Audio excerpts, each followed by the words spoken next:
Vous vous lancez dans la lecture audio de l'analyse littéraire de Au revoir là-haut, célèbre ouvrage de Pierre Lemaitre. Au fil de cette lecture, vous découvrirez dans un premier temps une brève mise en contexte de l'œuvre et son auteur. Ensuite, un résumé de l'ouvrage vous sera exposé, suivi d'une analyse des personnages et des points clés du roman. Une fois ces différents points abordés, il ne nous restera plus qu'à conclure cette écoute par quelques questions qui pourront alimenter encore davantage votre réflexion. L'auteur. Ancien enseignant de littérature né en 1951, Pierre Lemaitre a commencé sa carrière de romancier en 2006 avec un thriller intitulé Travail soigné et s'est rapidement spécialisé dans le polar. Pour rédiger ses romans, il puise son inspiration dans des faits réels ou des phénomènes sociaux qui servent de cadre à ses intrigues. Il est également scénariste pour le cinéma et la télévision, et a réalisé l'adaptation de son roman Cadre noir. Après avoir reçu de nombreuses récompenses pour son œuvre littéraire, Au revoir là-haut 2013 a obtenu le prix Goncourt. L'œuvre. Publié en 2013, Au revoir là-haut est un roman dont l'intrigue débute juste avant l'armistice de 1918 qui met fin à la Première Guerre mondiale 1914 à 1918. Il raconte comment deux anciens soldats français, Albert et Édouard, survivent à la Grande Guerre et tentent de réintégrer une société civile qui ne sait comment réagir face au retour des hommes qui se sont battus pour elle. Pierre Lemaitre y dénonce également la manière dont certains hommes, profitant de leur situation sociale et de leurs relations politiques, sont parvenus à s'enrichir aux dépens de l'État, en exploitant le devoir de mémoire. L'intrigue s'inspire donc de faits réels et est profondément ancrée dans l'histoire. Par ailleurs, sa publication intervient à moins d'un an des commémorations du centenaire de la Première Guerre mondiale. Résumé. Les derniers jours de la guerre. Le lieutenant Henri d'Aulnay-Pradel, dit Pradel, est un aristocrate terriblement imbu de sa personne, qui est issu d'une famille désargentée à laquelle il veut redonner sa place dans la haute société. Pour ce faire, il souhaite sortir glorieux de la Grande Guerre, et pour s'assurer quelques lauriers supplémentaires à quelques jours de l'armistice, il décide de lancer une dernière offensive visant la côte 113.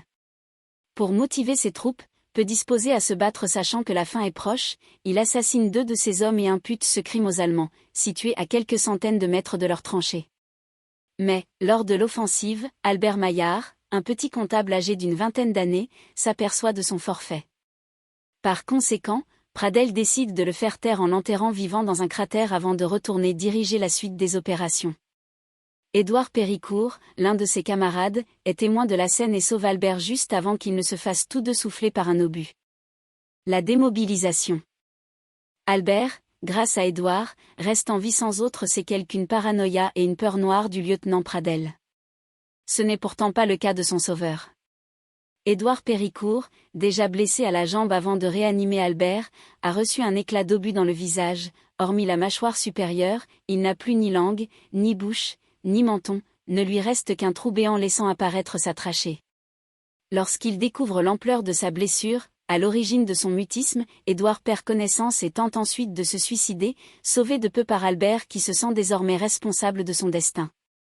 Ancien artiste, dessinateur provocateur, Édouard Péricourt vient d'une famille riche dont il est le dernier membre avec son père et sa sœur aînée.